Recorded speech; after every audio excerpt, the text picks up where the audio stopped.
Take the third example, 12167. So in 12167, again the last digit of 12167 is 7.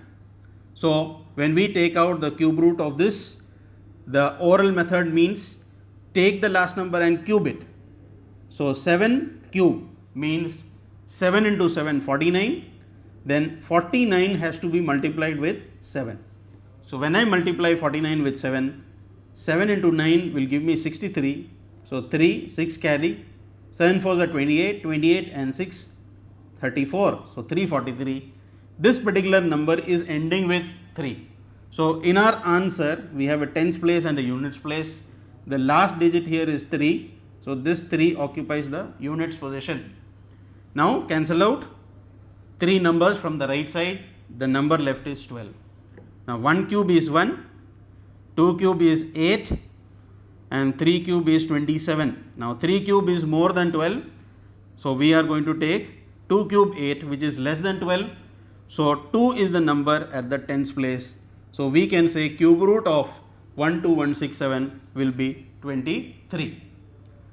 The third case, 32768. In 32768, the last digit is 8. So we will take this number 8, we are going to cube this. 8 into 8 is 64 and 64 multiplied by 8, 8 4s are 32, 8 6s are 48, 48 and 3, 51. So 512, the last digit of 512 is 2. So we have a tens and units digit in the answer. So units place will be 2, the last digit of 512. Then we cancel out 3 numbers starting from the right side.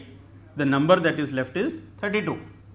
So we have 1 cube 1, 2 cube 8, 3 cube is 27, 4 cube is 64, which is more than 32. So this will not be taken, we will take the lower value.